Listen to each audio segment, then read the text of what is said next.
And here we join forces from around the world to say loudly and clearly that encryption makes us all stronger. My name is Kevin Swift, and tonight's conversation, hosted by the organization I chair, the Internet Society Trinidad and Tobago chapter, is made possible through collaboration with some truly dynamic partners, the IEEE Young Professionals Trinidad and Tobago, the Caribbean Telecommunications Union Caribbean ICT Youth Network, and the Trinidad and Tobago Computer Society.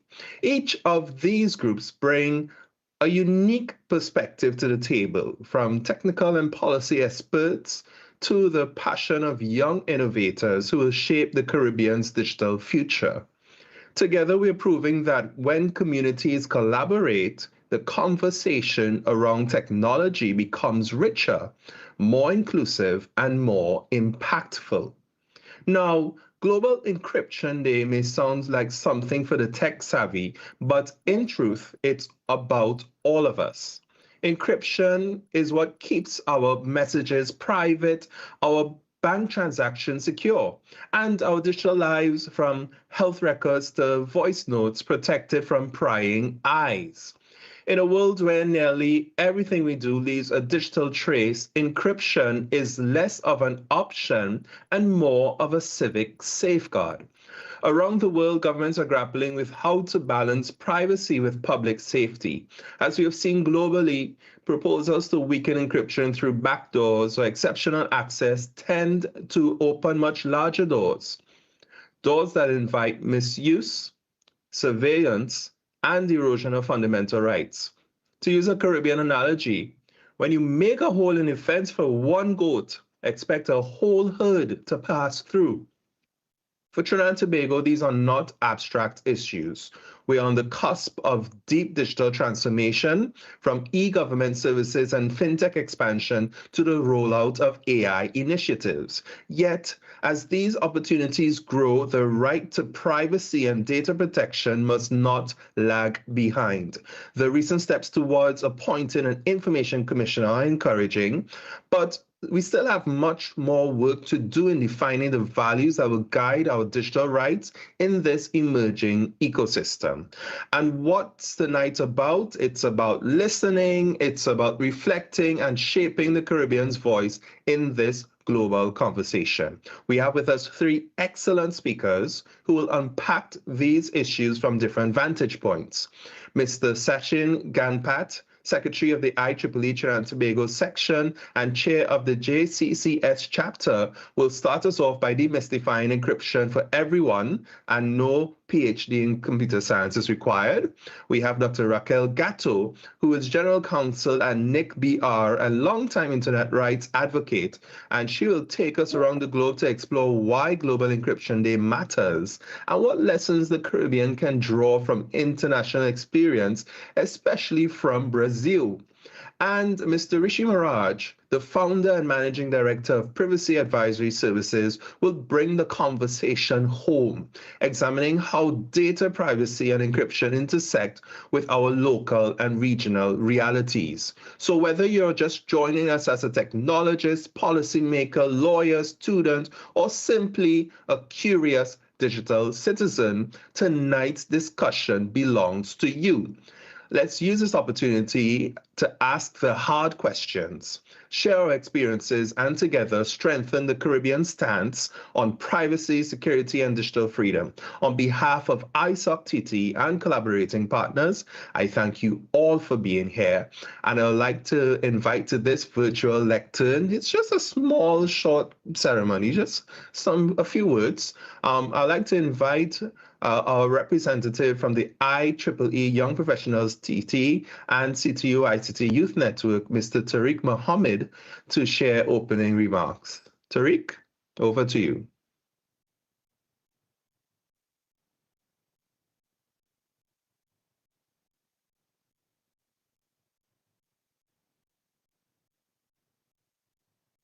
Hi, good night. Can you hear me? Yes, we can. Wonderful. Good night, everyone. And well, morning, evening, night, if there's any persons from around the world joining us. Really brief remarks as we only have an hour here. So my name is Tariq Mohammed, wearing a dual hat tonight as both the chair of the IEEE Young Professionals Trinidad Tobago, as well as the Caribbean ICT Youth Network. We are thrilled, of course, to partner with ISOC's local chapter. We've partnered with ISOC as well every year for the annual Caribbean and Caribbean Youth Internet Governance Forum. But really happy to be working with the chapter, particularly on this Global Encryption Day celebration. Encryption, which, as Kevin mentioned and went a lot into the background of, is something that we don't pay much focus on, but digital rights and privacy should be our utmost concern, particularly in our ongoing use of artificial intelligence and these other tools in which we are, uploading our data, asking them to create emails for us, analyze these documents, and we're forgetting that even though many of these tools are free, we're giving them our data. So we always need to keep that at the back of our mind, how it is we are using our data and what protections exist for the data that we're sharing. Cybersecurity in particular among young people has been a very trending topic to the point where a lot of young people come up to us and say, hey, I have interest in cybersecurity. Where do I get started? Who can I talk to? Who can we liaise with? And we really want this webinar tonight. And so thank you so much for taking an hour of your Tuesday night. I know we just came out of a long weekend, but really want to use this opportunity and encourage everyone that's present here to make use of the three experts that we have before us tonight. Let's have some very engaging and enriching discussions. And without that, let's get started. Thank you. Wonderful, Tariq. If this were a live audience, we'd have all of the applause, all of the fanfare, but we will try and enjoy and make sure we have fanfare through this virtual screen. So to lead us off, what is encryption? I'd like to invite Sachin Gampat to this virtual lectern.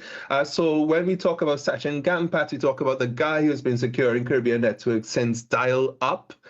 He's an IT and cybersecurity pro. He's a secretary of the IEEE Young Professionals TNT.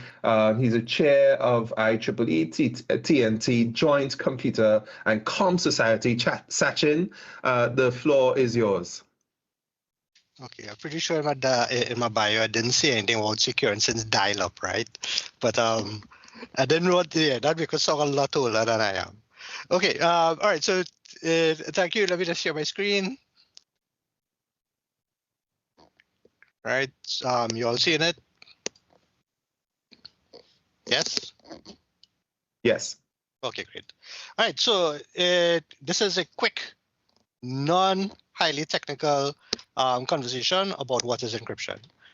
Kevin already touched on a couple of things, so so this should be pretty quick. But first thing first, all opinions shared in this is of my alone and not that of my employer. Just want to get that out of the way. Right, so first thing first, as you're talking about encryption, let's ask the question, why are we talking about encryption? So Kevin mentioned it already, right? So, think about everything you do online. You send messages, you send files, you shop, you bank. Each one of those actions transmit personal information. Without encryption, that data can be read, copied, changed in transit, right? So encryption itself makes that data unreadable to outsiders, right? It's sealing a letter in an envelope that only the right person can open. And how does encryption itself look in everyday life? We see it. A lot of us use WhatsApp. You see it when you see secured end-to-end encryption. You see it when you browse in our secure websites and you see HTTPS. Everyone knows by now. The S stands for secure. We see Wi-Fi, right? The latest Wi-Fi uses WPA3.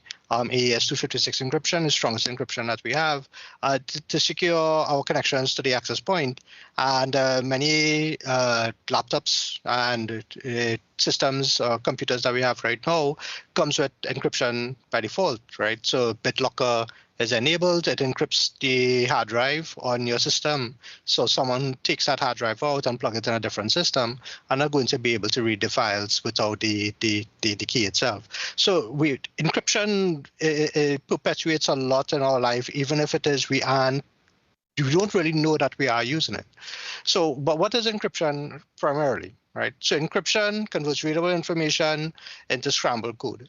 And so what we will start with is some bit of plain text. So in this case, it's just hello. We know it is.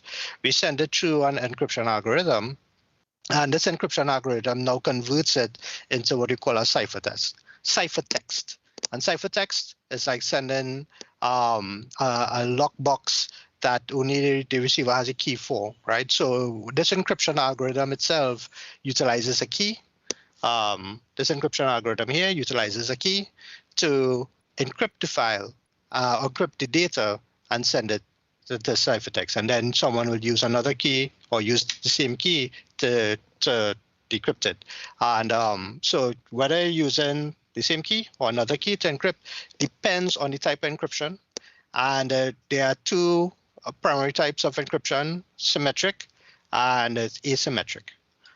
Symmetric uses one shared key, right? So in this case, we have the plain text. It runs through the encryption key, that encryption algorithm that utilizes a key. The ciphertext is decrypted utilizing the same key, and you get the plain text. The other method is what we call asymmetric encryption, and this is where utilizing the algorithm produces two keys. One key is known as a public key, and the other key is used as a private key. And someone who's sending you a file or any data will use your public key to encrypt the file. Then you will use your private key and decrypt it. And vice versa, if you're sending the file back to the person, you will use that person's public key to encrypt the file, and then that person will use their private key to decrypt it.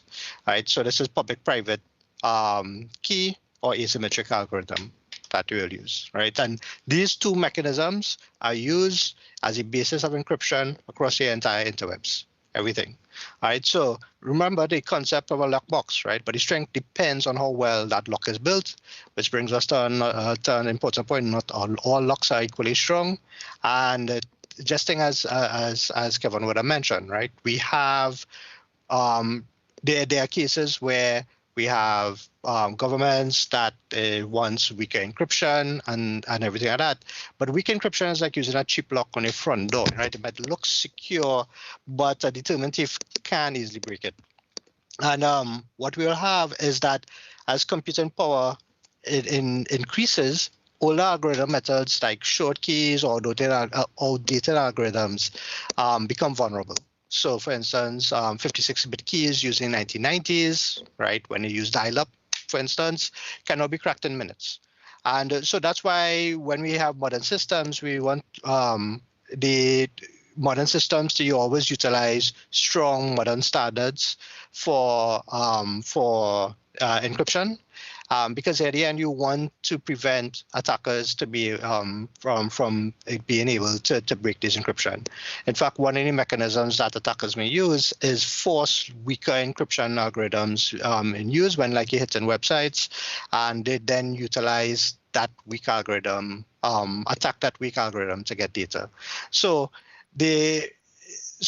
we always want to use strong algorithm mechanisms. So AES-256 and RSA-2048, for instance, those are strong algorithms. AES-256 is an example of a symmetric encryption algorithm. RSA-2048 is asymmetric. And so there's a common misconception that encryption should be weakened for law enforcement. You know, we're saying that. But any backdoor that works for one person can be exploited by another. Right. So in all reality, we don't want to allow that. Encryption is not the enemy of safety, is what enables it. And that's why we must fight efforts by governments to weaken algorithms, right? One of the things that we need to be cognizant now of is quantum computing. And quantum computers, not quite ready yet, but we are getting there. And quantum computers uses quantum physics to process fast calculations and could eventually break today's encryption by solving complex problems, right? Don't quite ask me how quantum computing works. I don't know, right? I know it's about quantum entanglement and superposition. That's as much, right? But we know that current encryption algorithms like RSA and ECC, elliptic curve cryptology could be broken with quantum algorithms, right? So like Shor's algorithm, for instance. And it is a concern where the data exfiltration now or any data theft now that may be encrypted could be stored for decrypting later on, right? And so even though data may have a life, there may be some things that you don't want to ever get out there, like for instance, some of those pictures that you may have taken when you were younger. But anyway, so you want to kind of prevent that. And so the good news is that researchers are developing post-quantum cryptography to prepare. And we are seeing some of that making its way in products now. And here are some links that you could look at. You could see what NIST has done. There are 4 algorithms right now that they have basically said, okay, it could start using these things. It's quantum resistant, and it's not fail-proof, failure-proof, but we want it to be resistant. And no algorithm is perfect. Given enough time and resources, anything could be broken. We just want to make it as hard as possible to not break it, right? And nowadays, AI is top of mind for many people. And this is not quite my field of research, really, but you can consider AI to be both good and bad in this case, right? AI techniques can improve encryption. Utilizing AI, you can determine how strong it is. You can simplify management of keys, for instance. It can help operationalize the technologies when utilizing encryption. It can contribute to developing quantum-resistant algorithms, right? That we just mentioned there. And it can be used to break it, right? Once you know why it's weak, where it's weak, you can fix it. But of course, there's also the pros and cons behind it, right? Malicious attackers could also be used, right? On a personal note, I'm not a big fan of AI in a sense, right? In the sense that I'm not a big fan of like hammers, right? I understand why a hammer is important. You could use a hammer to build a house in a community, or you could also use it to bash someone's brains in. And I think AI is one of those things where, but we're seeing much more brain brushing than community building, right? But that's a topic for another time. Right, and so I'll just wrap up on why encryption is important. And we know that's how it protects against hackers and digital theft, right? Your data, your identity, you want to prevent that. It builds trust in digital services, right? You will quicker use an HTTPS encrypted website than an HTTP one, right? That it's all ingrained in us, right? Security and privacy builds trust in services. It saves, Kevin touched on this. It safeguards journalists, businesses, governments, right? It is what allows us to feel safe and secure utilizing the web. It's a foundation of cybersecurity and digital freedom. I'll just close off with this, right? So the Privacy Commissioner, Daniel Thierin, at the time in the Office of Privacy Commissioner of Canada, he wrote an op-ed titled "Freedom and Democracy Cannot Exist Without Privacy." And privacy cannot exist without encryption. It's needed now. It's probably needed now more than ever. And I think it's important. And that's it. Thank you. The QR code, you could connect with me on LinkedIn, and I'll just hand it over back to Kevin. Thank you so much, Sachin. You really unpacked in a short space of time how encryption works, the most technical concepts for the non-technical minds. And I love some of the messages you gave, right? Not using a cheap lock on your front door. And the analogy about AI, quite interesting. It is a hammer. Some people use hammers to pound nails in, and some use it for more destructive purposes. But we're going to move right along, especially on that last note you had given on the op-ed by the Canadian Data Commissioner, looking at democracy, looking at more or less why do we have a Global Encryption Day? So this is the 5th Global Encryption Day, and obviously something must be in the water for us to have over 400 organizations and many other partners looking forward to collaborate and to create a day to commemorate encryption. So why celebrate Global Encryption Day? And then we're going to have some perspectives, particularly as to what's happening with governments and the courts from an international operational scenario. And for that, I'd love to invite now Raquel, our dear friend Raquel. And Raquel, in a tweet, she is a lawyer, internet defender, general counsel at NIC.br. She was a former regional Internet Society policy lead. She was a former Brazilian Internet Society chapter president and a former UNIGF MAG member. Raquel wore many hats and still wears many hats, and we are so happy to have her here. Raquel, the virtual floor is yours. Thank you so much, Kevin. And first of all, let me confirm, can you hear me well? Okay, great. And I must say, I was delighted with this invitation and to have the opportunity to receive you, to see you again, Kevin and Jacqueline. But I must say, I'm offended. I'm not in the Caribbean right now, so next time. Next time we will be sure to send that ticket over to you. I'm joking. It's always a pleasure to be around. But right today, I'm also hosting an event here in Brazil about child online protection. So that's unfortunate that I couldn't also join in other ways. But let me go straight to my point, right? Why do we need this global encryption day? And for that, I'm going to split into two parts. The first one is that you already started this conversation, and I want to jump into it, which is why do we need encryption, and perhaps add some perspectives on the policy makers' views and also the courts, right? The lawyers' view that you also don't need a legal degree for that. But anyway, but I also, and then tackle the part of why do we need to come together into this global encryption day, so we can probably build this flow. And I also want to say, Sachin, I loved your explanation. I want to use that more often, if you allow me, because it was really, you really break down some complex issues into an easy way that we can unpack. And I think it's clear by what Kevin and Sachin was saying that we all need encrypted communications. All activities needed to be, all online communications should be encrypted. And I think that's a pretty strong message that we need to take away today.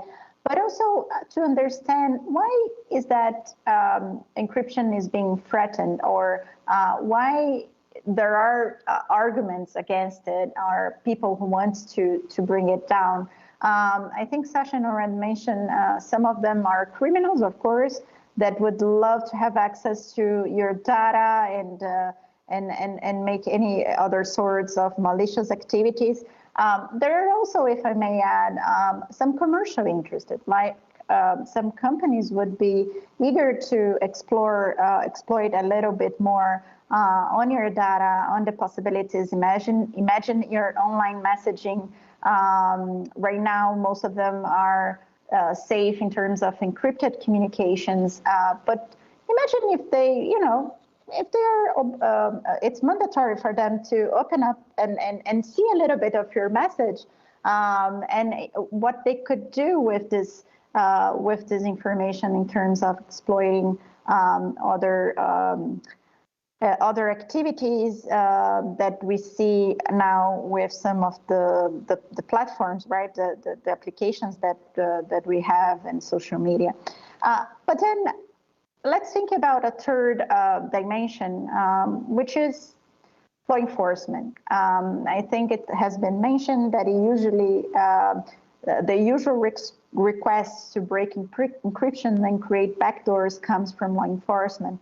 And that's the hardest part, because usually it's surrounded on a legit concern, either like right now we're discussing child protection, some of the national security issues, and some of the fighting the terrorist actions. And so there are problems on the internet. We need to face that. We need to admit that this is happening and not ignore them. But the problem is that bringing down encryption or creating vulnerabilities to encryption might cause the opposite effect that you are trying to protect. And I think that's the key that we need to also bring to this dialogue on the Global Encryption Day.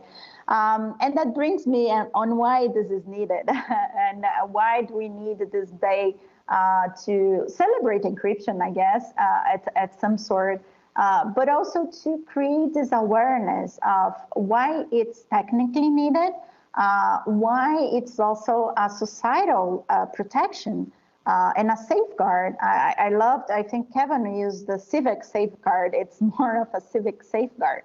And to understand collectively what we can do to bring those solutions that do not make us more vulnerable.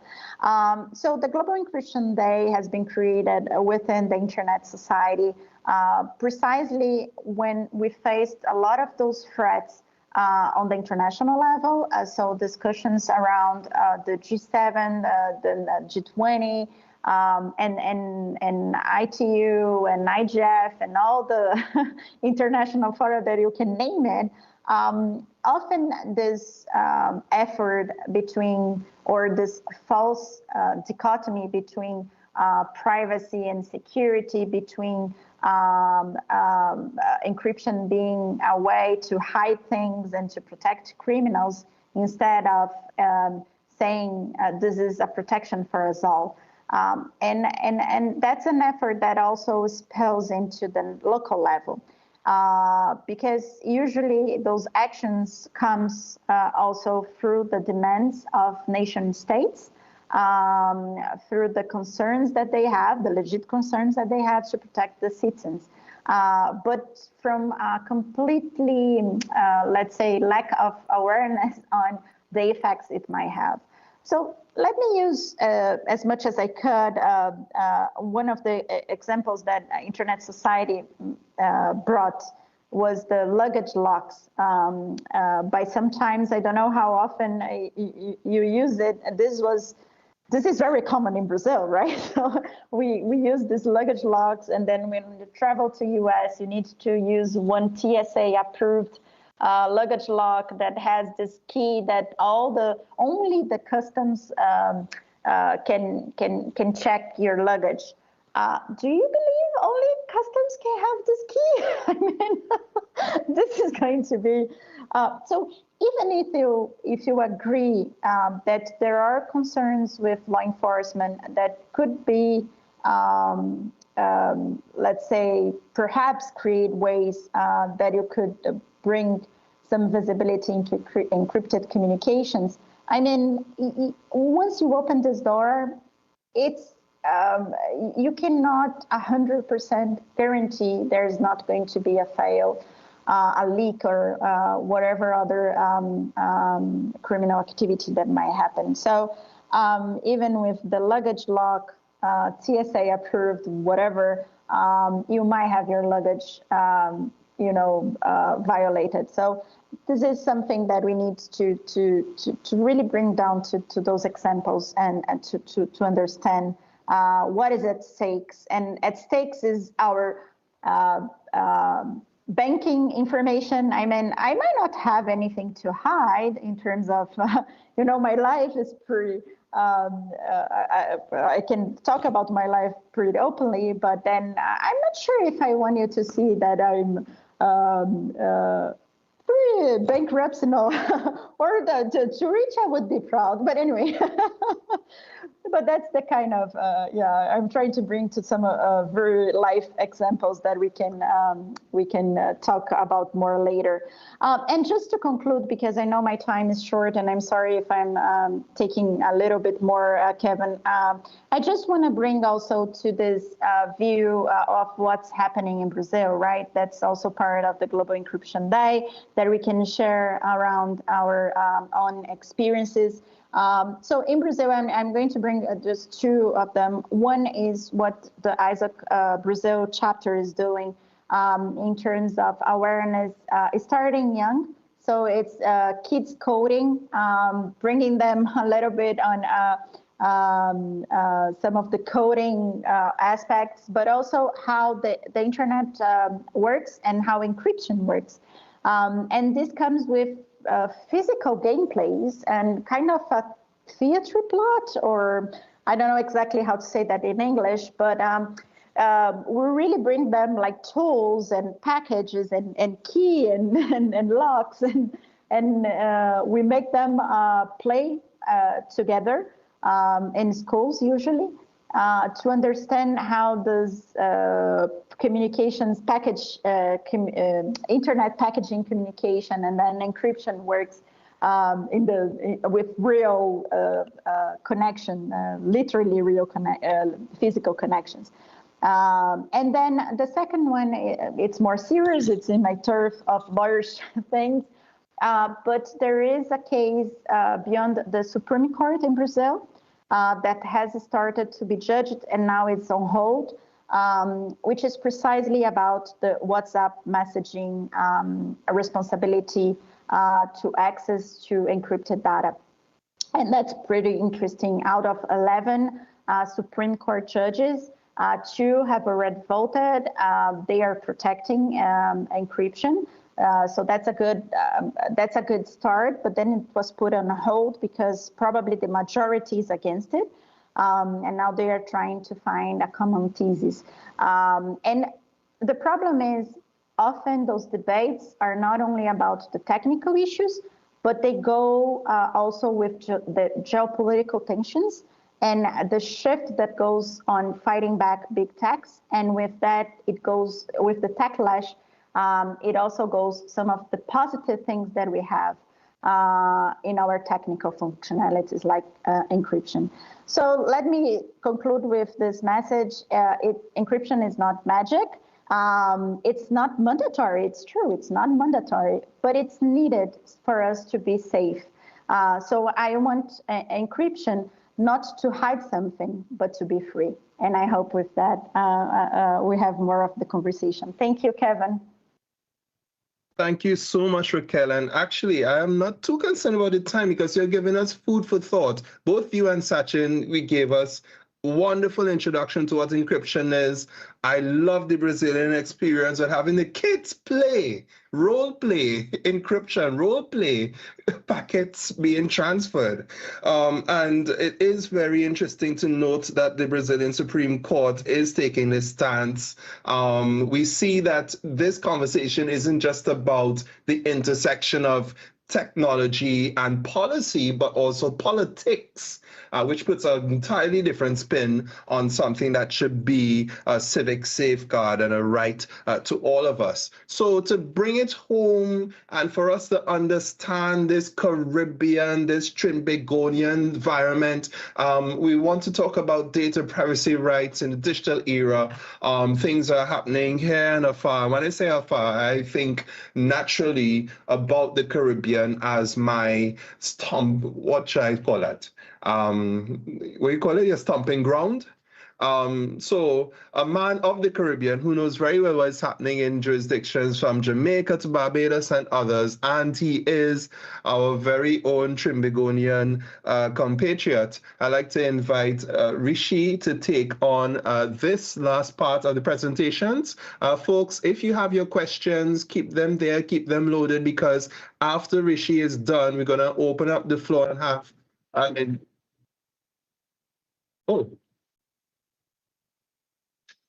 all right. I think I'm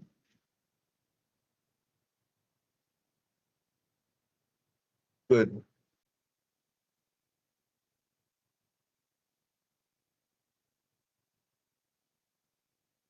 It appears that Kevin having...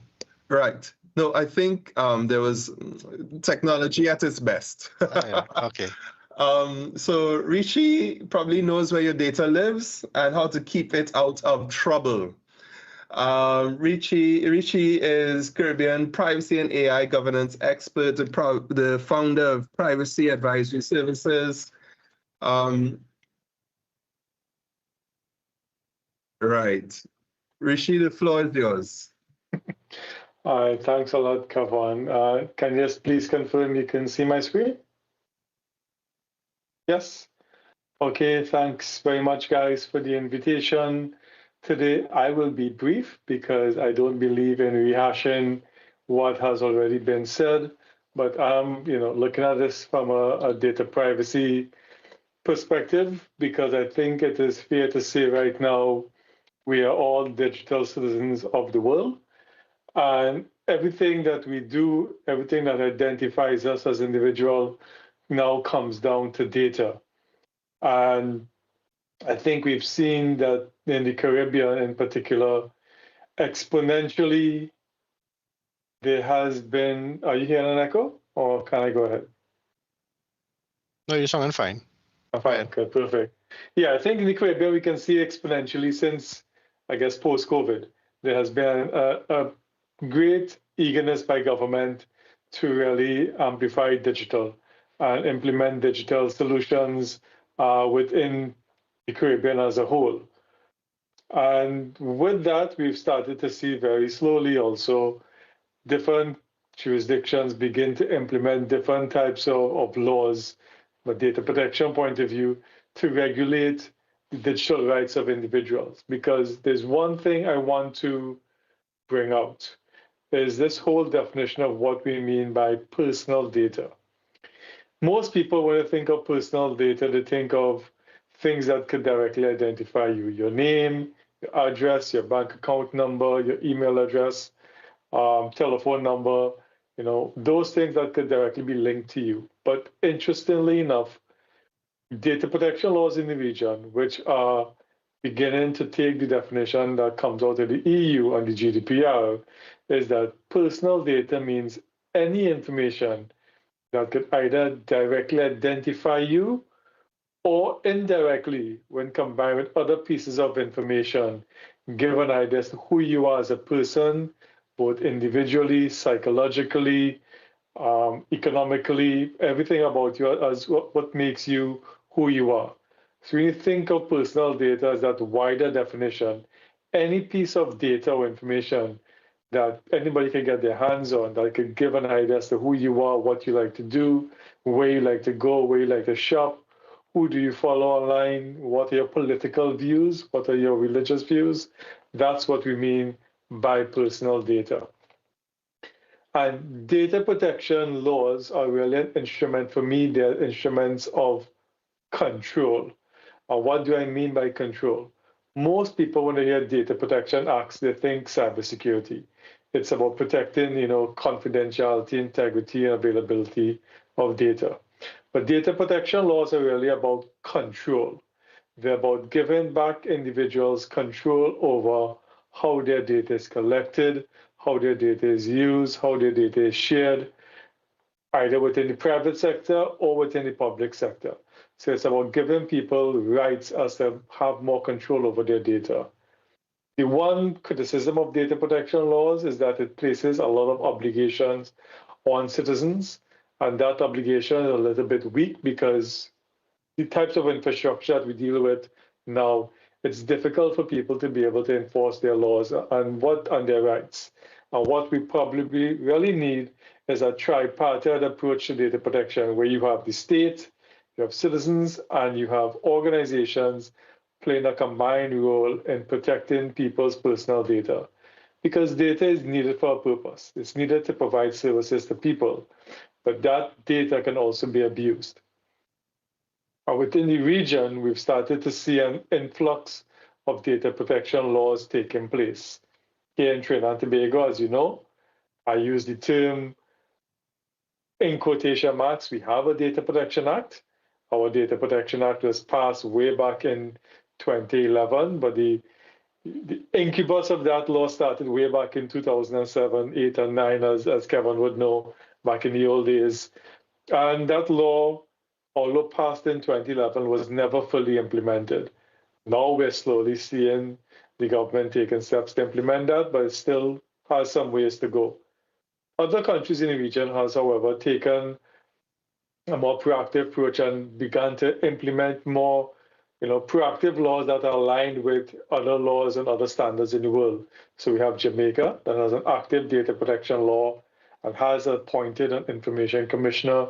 We have Barbados that has a law. We have the Bahamas, Bermuda, Cayman Islands. Even St. Lucia and Grenada has recently passed and enacted certain parts of their data protection law. And in essence, this whole idea of data protection really is about balancing the power. At the end of the day, if you give your data to government or you give your data to the bank to transact business, it's not their data, it's our data that we are given to them to provide us with a service. And they need to take steps to be able to protect that data as much as possible. And now with the expanding AI landscape, that use of that data has now exponentially increased the risk that exists out there to people. Because a lot of organizations are now using AI systems and tools to be able to make decisions about people. We have AI systems that have inherent biases in them because the truth of the matter is these AI systems are not local to the Caribbean. These AI systems were developed by other countries external to us. And the people who worked on them, have a phenotypical feature, generally white, generally male, generally have a certain, perception about life or how they grew up. And those things are encoded into these AI systems, and that, creates bias upon us. And especially within the Caribbean, more so in the world, but more so in the Caribbean, with the social injustices that we have, the impact of AI and the expensive use of this kind of data can have very serious impacts on people within lower income groups, within people in minority groups, the LGBTQ community. All these communities can be impacted by it. And bring this all on to the whole question of encryption. What's the purpose of encryption? And my two colleagues have already spoken to that a lot, and I won't go more into it. But we've seen that there are serious exponential threats happening right now to freedom of expression, freedom of association, freedom to transmit information. We have the whole question now of unbiased data. We have the whole question now of, is it real? Is it not real? Deep fakes. Encryption plays an important part in protecting surveillance technologies from being used and abused by governments. The problem with, journalists and activists fighting for social order, public order. And again, encryption plays a very important role in that. Data is now being used as a weapon. It's being weaponized in terms of civic participation. The civic space right now is slowly becoming eroded, and data is now being used as a weapon to be able to amplify those who want to rally against the whole question of democracy, freedom of choice, freedom of religion, and everything else. So what all my speakers have already said before me, encryption is not about security.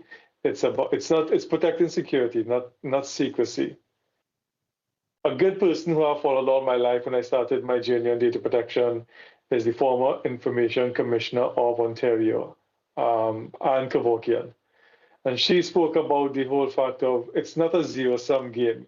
It's not either security or privacy. They can both work together. And she came up with the whole idea of privacy by design, in that we can have systems that can protect the privacy and the data of people and create an avenue where people can feel comfortable, because it's not about, secrecy. We don't always have something to hide, but we want to feel protected to be able to care about our own day-to-day lives. So it's about security, it's about upholding privacy. For me, encryption supports democracy as much as possible. So those are some of the closing words I would like to just leave with you guys before we go to the Q&A section. Wonderful closing words, Rishi. Absolutely wonderful. I totally enjoyed everything that you raised there. And I think without further ado, because we have been so engrossed with this conversation as the presenters and the facilitators, this webinar is really for everyone who's connected here, who took the time on this Tuesday to join us. So I'd like to first field one of the questions that came in the chat. And this question comes from Secretary General of the CTU, Rodney Taylor. He asked, and I think this is directed to Sachin, can we touch on how quantum computing will change encryption standards, and how soon do you forecast this as a major problem? So Sachin?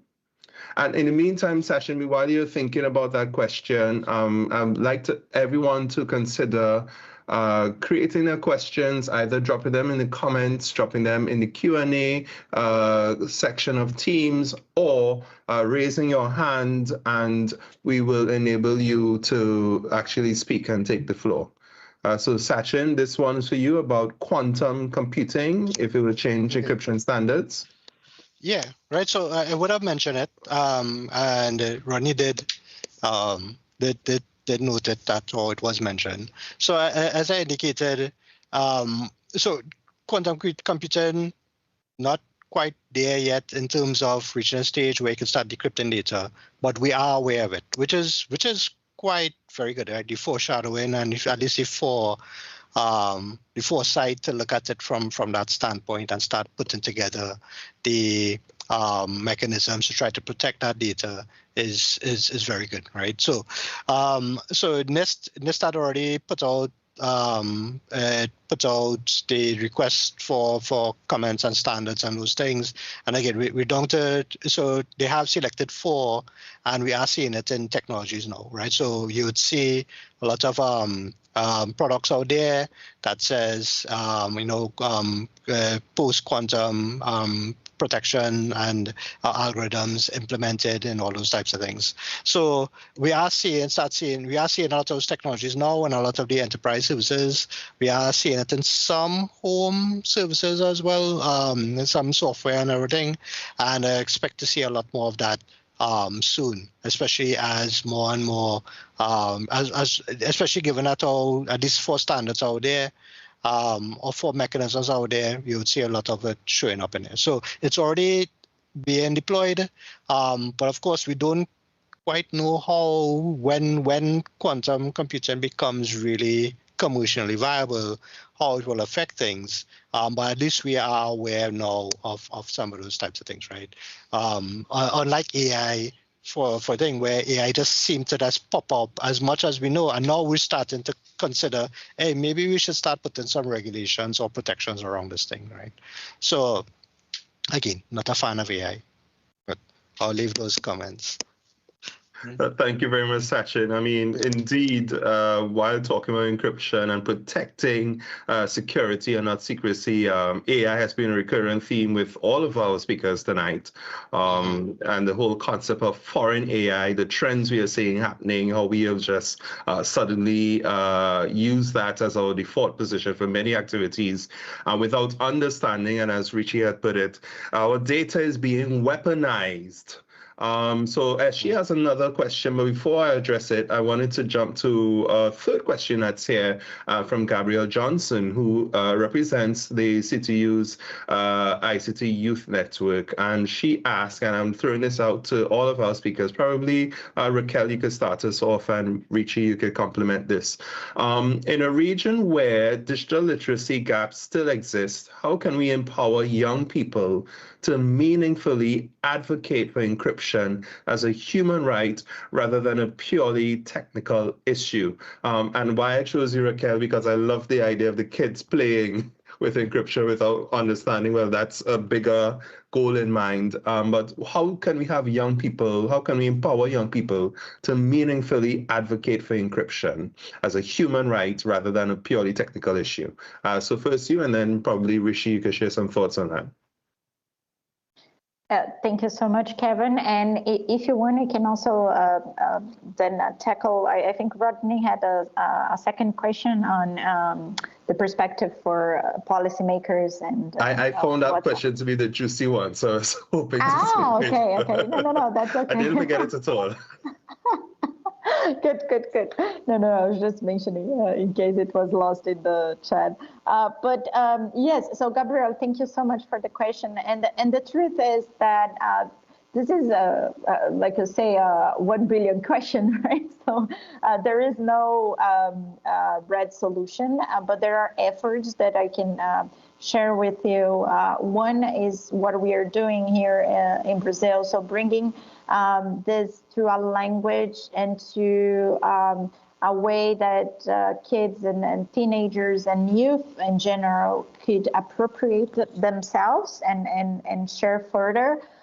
Because often this debate is, like you said, on a technical level or in a very, very hard language, and you don't feel yourself into these activities, you don't feel where this is going to really impact you.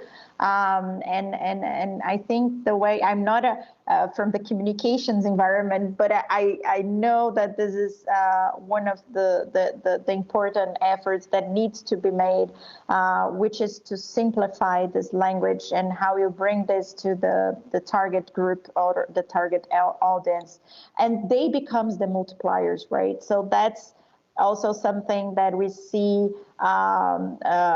Really, it's almost immediate how when they understand what is at stake, they become these multipliers, and they will be the next generation that not only use this encrypted communications, but also could be the developers from our next generation tools, or if AI continues to be in this hype and so on.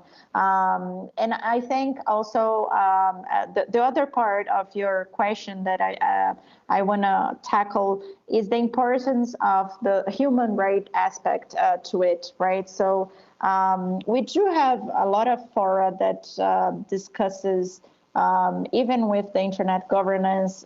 We are going to have in a couple of weeks the LACAIDF, the Latin American Caribbean Internet Governance Forum that is being hosted in Cordoba, Argentina. There are sessions there also about human rights and encrypted messages, communications. And so I would highly recommend that you can, if you can follow those discussions, because those organizations are, and a lot of civil society organizations are prepared to bring those examples. Especially, I think Rishi mentioned the importance of these tools for journalists in political tensioned countries. And so I'm lacking some of the English words, and so Kevin, you can help me there. But I think for other activities, it's also important to bring this. And we saw that being used also in Venezuela and other countries in our region. That was really spot on protecting their communications. And I hope with that I can pass the ball, Kevin, back to you. Okay, great. Thanks, Raquel. Rishi, seeing that we have so many more questions coming in, and I know, Raquel, you probably have a tight timeline for this evening. Let's get to that question that SG made. I call it a juicy one. Because it asks, what would you say to policymakers who are concerned from a national security perspective about not being able to crack strong encryption from criminal elements? So countries, for example, that block WhatsApp because of its end-to-end encryption. We know once you say national security, it's supposed to be all hands off, and it's probably over, how should I put it, as you said, disproportionate measure for something that they're trying to solve. So what do we say to national security? Thank you so much, Kevin. And and Rodney for the question. And hi, Rodney, it's been a while, but thank you for the good, juicy question. I'm going to start by saying that in Brazil, WhatsApp was blocked, literally blocked. It was banned. Temporarily, of course, this was a reverted situation, but precisely based on court actions that required data from WhatsApp, and they refused to deliver because it was encrypted communications. They would not have this data to deliver. This, of course, is scaled to a situation where the judge decided to block WhatsApp activities in Brazil, to make them to enforce them to comply with the court request. This is precisely one of the leading cases that now are in the Supreme Court to be analyzed for a decision. But let me give you the societal aspect of it, because for a little over 24 hours, when WhatsApp was blocked, meanwhile, Telegram received 1.5 million users. So we're not talking about WhatsApp. We're not talking about one company. We're talking about a demand, right, on communication, on messaging, online messaging needs. And even if you take one off, there will be another, and there will be another, and people are going to look for the channel that they can communicate, and not necessarily to WhatsApp. And I think this case is very interesting. But what I want to say is I would separate two things. There is very legit demand on how to make law enforcement possible with some of those potential and mistaken, but potential obstacles. And also there is a legit request in this case of the court order to make the, at least to have a reply, because at some point there was not even a reply to say I cannot deliver that. And so there is this, national sovereignty in terms of jurisdiction that needs to be complied to, regardless of your demand. I want to separate that, but then I want to say that the focus right now is too much on breaking encryption, and you are not looking to the other solutions where, and you have those. We don't even start it, and I'm not an expert, but you have differences also, data on the move, data at rest. You have ways to get the information that you need that does not require to break encryption. And I'm not going to the ethical part of the other solutions, but I want to say that right now the focus is too much on one, as if it was the magical solution, and this is not the way to go, in my view. So I hope this, I'm answering your question. Thank you. Okay, thank you so very much, Raquel. I'd like to crave everyone's indulgence for us to continue for just about 5 to 10 minutes more. We have a number of other useful, very interesting questions here in the chat, and then we have a wrap up to do. So Raquel, I loved your comments. I loved your comments about what we should be focusing on in order to get information that helps the court system or the judicial system. But of course, that has been skewed for a number of reasons. And I think you had said it earlier, the internet is in this space that has no rules and no sorts of obligations. As a matter of fact, ensuring that at least there are some responses. That's something that is useful. But it's interesting to see that the market wants what it wants. So in blocking WhatsApp, you have everyone just shift. to another platform. The market wants what it wants. So Rishi, we have a question here from Vindra Kanai. I believe I know Vindra. What are your thoughts on having users provide our personal identifiable information to third parties outside of the local territory for facilitating transactions? Should we have our own secure, regulated, encrypted, trusted local facilities for handling such PII? Should we? The answer is yes. Can we? The answer is difficult, because now that comes to infrastructure and costs and all of these different things. Because what happened yesterday in the world? AWS, right? AWS had an issue, and all of a sudden things went wonky all over the world. My daughters were complaining they couldn't get onto Roblox to play games and all different things, right?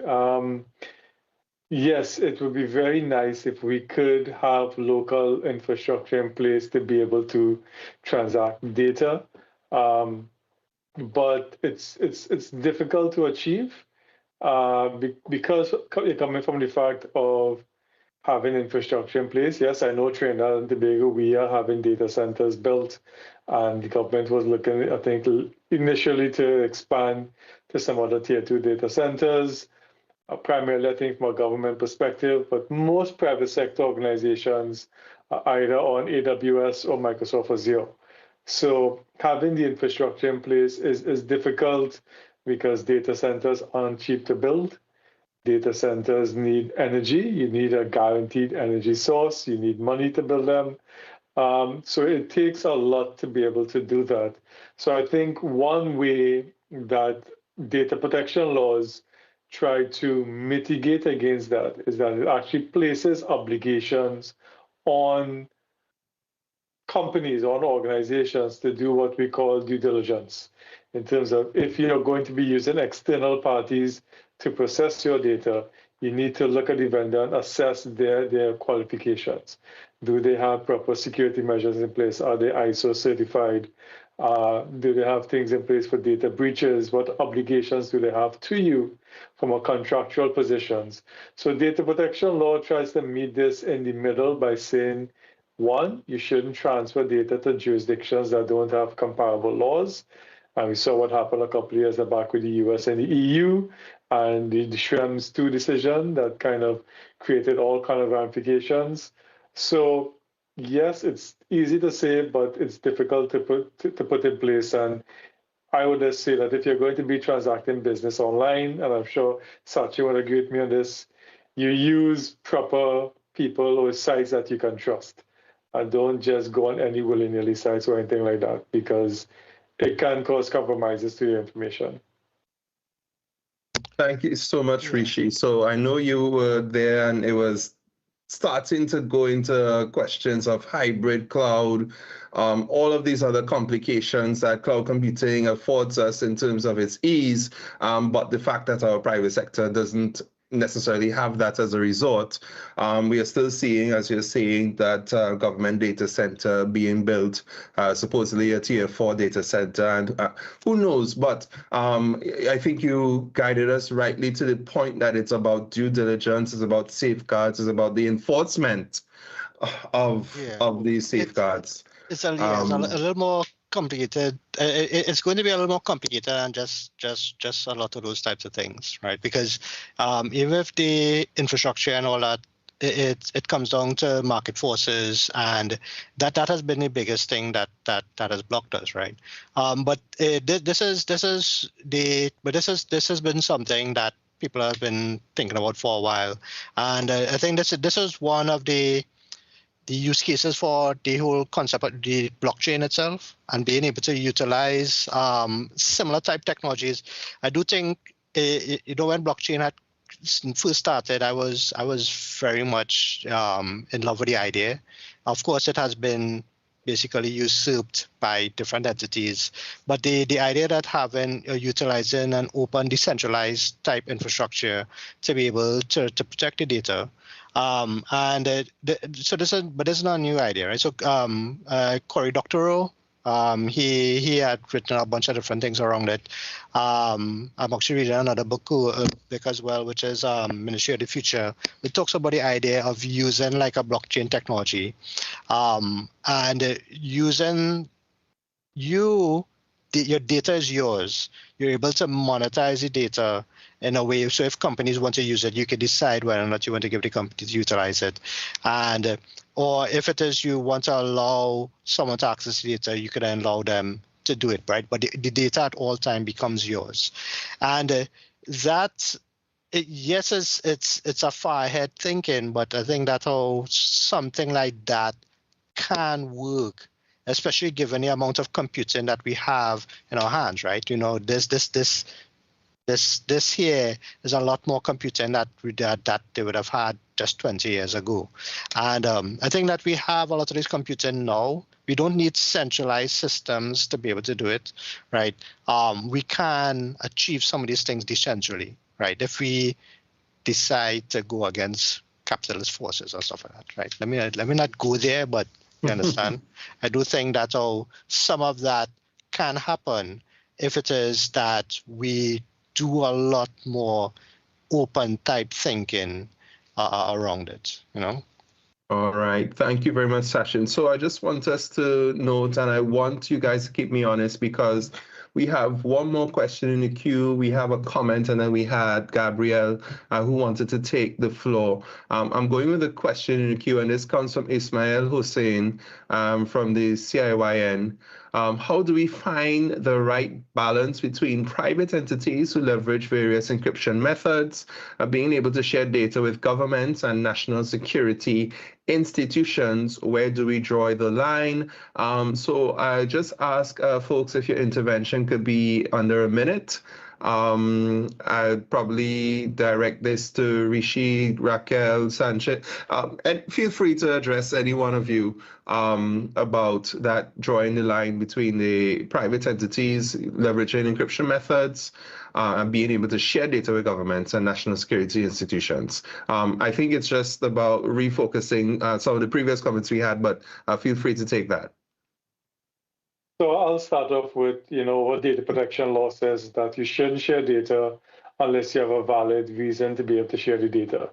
So especially when it comes to private government, there needs to be stringent guidelines in place for sure legislatively. I think we also need to have strong judicial oversight in the Caribbean to be able to oversight this, because government will always say it's in the public interest, but public interests are very difficult thing to argue. So I think definitely you need to have proper legislative in place. You need to understand what data do you want shared. You don't want everything. You may want certain keys, things of information. So you need to be very tight and on what you want.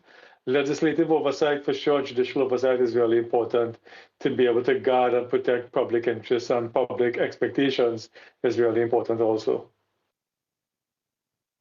And if I may just take Rich's lead to say that I can 100% tell you that those discussions cannot be made at closed doors. So you need to bring all the actors involved, all the stakeholders that are affected to the table to understand the impact, to understand the possibilities, and then make the decisions. Very often, those discussions are made behind, doors with just a few at the table. We need to remind that governments also are the biggest holders of our data already. Imagine that put with other interests, and I'm not being here like anti-capitalist or something, but it's the truth, right? So you have the political power and then the money power, and who is losing there? Civil society, us, users, and so on. And that's the importance of having these multi-stakeholder discussions and transparency and public consultations so that those decisions can be made in a more robust and really solid ways to work. And I think we've mentioned a lot about AI and the impact of AI, and I think I like to use, you already know me by then, that I like to use some simple examples. But imagine this car that is built, the most beautiful and modern car, if you don't have the flow of data it's not going to leave the garage. And if you don't have the internet, the encrypted communications and the internet with the full functionality, it's not also going anywhere because it's going to be parked in a garage. So we need to bring also those elements together. Even if you have the best AI ever, it still needs to work over something that is internet-based, and it still needs to have your data and all the protections that data protection laws brings. They're not there just for the sake of being another bureaucracy. They are there to protect us. Right. So just to add to that, because where do we draw the line? Is, I mean, we have to draw the line, right? It's us. It's our data, and yes, I agree that there's a balance somewhere, right? But the biggest thing with privacy is about consent, right? And we need to consent to the use of data. Just because you have data doesn't allow you to use it, right? We must give you the right to be able to say what data we're giving you and how you are allowed to use it, right? So, and this should exist for governments and all that. But of course, Rishi has mentioned a lot of data protection, right? But it's up for us, civil society and everything, to make sure and push that and have that conversations, which is why things like this and what the ISOC is doing is really important. I'm not as active in ISOC, right? Kevin, I'm sorry, right? I have to choose where it is I put in my time. But I do agree with what the ISOC is doing, and we need to have a lot more of these conversations. And coming back to like the question that Gabriel had raised, right, which is that encryption being a human right. I don't think encryption is a heavy technical thing, right? What I believe is that privacy should be a human right, right? Everyone should have privacy, right? No, encryption could exist without privacy, but privacy cannot exist without encryption, right? Everyone understands the concept of privacy. Very few understand what the concept of encryption is, and we need to have that conversation. A lot of people need to understand what privacy exists. It's not about keeping secrets. It's about being able to control what I can and cannot share, right? And that's what it is about. So just to clear up, right? Who draws the line? We do, right? You draw the line, right? And we need to have those conversations. We need to make sure as civil society push the governments to where it is. We want the regulations to go and not for them to make any call as to what they're giving us, right? That's from democracy and more to autocracy. That's our funding. Thank you so very much, Sachin. Thank you, Rishi. Thank you, Raquel. We draw the line. We have the power. Encryption empowers us. I think we have some very strong messages coming out here. I'll just read a comment that came from the Q&A from Edison Lewis. Tonight it was inevitable to speak about this topic and not talk about AI. He says AI is intertwined in many facets of applications, so it will be exactly necessary to determine mitigations for AI security. We can speak on and on and on about so many other things related, and particularly this AI question. And Sachin, I take away one of your analogies about the AI hammer and how it could be destructive. But in this case, given that this was a public forum and all the information here is public, we did have AI in terms of Rodney's note taker that gave us the summary or the takeaways from this meeting. So this is a good use of AI. It's just like the internet. The internet is like a knife, you know? Sometimes you use it to cut bread and other times people use it for not cutting bread. But these things take notes and then reacts also. Yes. But then what happens to the data in the back end, right? Right. So just a warning for a lot of people put these note takers. If you right, you should decide whether or not these note takers be part of certain meetings, right? Exactly. You have to be very specific as to which spaces you want your note takers to go on or not, because who knows what is happening with this data? But I was relatively comfortable with the fact that with this being a public forum, and we want this to repercute as much as possible, this AI taker is helping us in this instance. That doesn't mean that, we give it a carte blanche. But here are the takeaways from this meeting. Educate young people on the importance of encryption as a human right, or the importance of encryption. Privacy is a human right, but not just a technical issue, not from a technical standpoint. So that will expand on all of Raquel's interventions.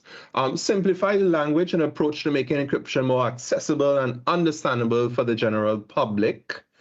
Break it down into the simplest blocks. I like Raquel with the simple analogies of the car and everything else to help us guide us along our interpretation of this topic. Encourage the next generation to become developers of encrypted communication tools and privacy-preserving technologies. I heard some of that coming from Rishi as well, about the tools that we need to preserve privacy. And then advocate for the human rights aspect of encryption in internet governance forums and policy discussions in the Caribbean. Sachin, you said that we need to have these conversations. We need to have many more. To tell you how interesting this conversation was, we'd have a steady 40 to 41 people who have been locked in since the very start. So just one, it's 41, thank you. So 41 people, and these are not you, the presenters, this is not the facilitators, who have been following this actively, and we have many more who have been looking at the live stream on this Global Encryption Day here. So I'd like to thank all of you for your time. Well, firstly, thanks to our presenters for sharing your expertise, your views with us, your time, which is very valuable and very precious. And thanks to all of you connected here for joining us on this celebration of Global Encryption Day 2025 in Trinidad and Tobago. This was a strong collaboration that we had with the Internet Society Trinidad and Tobago chapter, with IEEE, Young Professionals TT, with the the CTU, Caribbean ICT Youth Network, and with the Trinidad and Tobago Computer Society. There is a lot of strength in unity, and we look forward to collaborations to bring these topics to Joe public and to delve further into the topics. And all I would say beyond that is look forward to the recording of this session. The live link would have been on the CTU's YouTube channel, but also we'll soon have an edited version of this session available on isop.tt. And without further ado, folks, have a great evening, stay safe, be intentional with AI, and enjoy the rest of your evening. Yeah. All right. Nice. Thank you very Bye, much. everybody. Bye. Bye, folks. Okay, bye.